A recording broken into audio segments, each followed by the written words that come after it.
ಧರ್ಮಸ್ಥಳ ಪರ ಅಖಾಡಕ್ಕೆ ಇಳಿದ ಹಿಂದೂ ಜೈನ್ ಸ್ವಾಮೀಜಿಗಳು ಇನ್ನು ಪ್ರಕರಣವನ್ನ ಎನ್ಐಗೆ ಕೊಡುವಂತೆ ಸ್ವಾಮೀಜಿಗಳು ಒತ್ತಾಯ ಮಾಡುವ ಸಾಧ್ಯತೆ ಇದೆ. ಇನ್ನು ಈಗಾಗಲೇ ಬಿಜೆಪಿ ಜೆಡಿಎಸ್ ಧರ್ಮಸ್ಥಳ ಪರವಾಗಿ ಹೋರಾಟವನ್ನ ಪ್ರಾರಂಭ ಮಾಡಿದ್ದಾರೆ. ಎರಡು ಪಕ್ಷಗಳಿಂದಲೂ ಧರ್ಮಸ್ಥಳದಲ್ಲಿ ಪ್ರತ್ಯೇಕವಾಗಿ ಸಮಾವೇಶ ಮಾಡಲಾಗಿದೆ. ಸಮಾವೇಶದ ಮೂಲಕ ವೀರೇಂದ್ರ ಹೆಗ್ಗಡೆ ಪರ ನಾವಿದ್ದೀವಿ ಎಂಬ ಸಂದೇಶವನ್ನ ರವಾನಿಸಿದ್ದಾರೆ.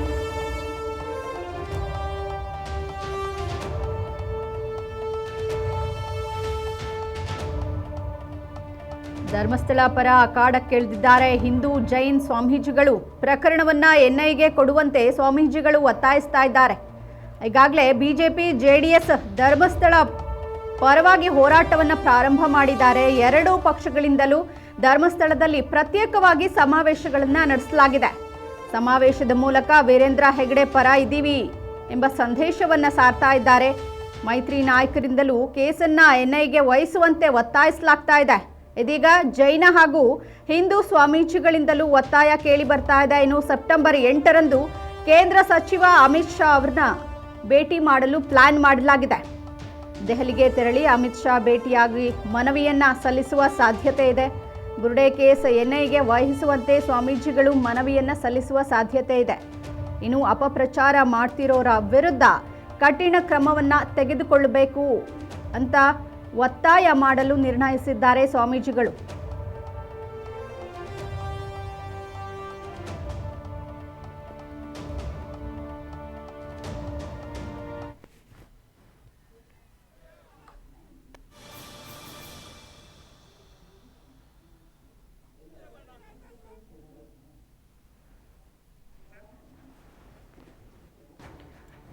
ಧರ್ಮಸ್ಥಳ ಪ್ರಕರಣಕ್ಕೆ ಸಂಬಂಧಪಟ್ಟಂತೆ ದಿನಕ್ಕೊಂದು ತಿರುವನ್ನ ಪಡಿತಾ ಇದೆ ಈ ಒಂದು ಪ್ರಕರಣ.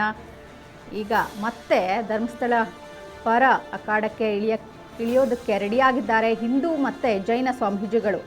ಇನ್ನು ಪ್ರಕರಣವನ್ನು ಎನ್ಐಗೆ ಕೊಡುವಂತೆ ಸ್ವಾಮೀಜಿಗಳು ಒತ್ತಾಯಿಸೋದಕ್ಕೆ ಮುಂದಾಗಿದ್ದಾರೆ. ಈಗಾಗಲೇ ಬಿಜೆಪಿ ಜೆಡಿಎಸ್ ಧರ್ಮಸ್ಥಳ ಪರವಾಗಿ ಹೋರಾಟವನ್ನು ಪ್ರಾರಂಭ ಮಾಡಿದೆ. ಎರಡೂ ಪಕ್ಷಗಳಿಂದಲೂ ಧರ್ಮಸ್ಥಳದಲ್ಲಿ ಪ್ರತ್ಯೇಕವಾಗಿ ಸಮಾವೇಶ ನಡೆದಿದೆ. ಇನ್ನು ಸಮಾವೇಶದ ಮೂಲಕ ವೀರೇಂದ್ರ ಹೆಗ್ಗಡೆ ಪರ ನಾವಿದ್ದೀವಿ ಎಂಬ ಸಂದೇಶವನ್ನು ಸಾರ್ತಾ ಇದ್ದಾರೆ.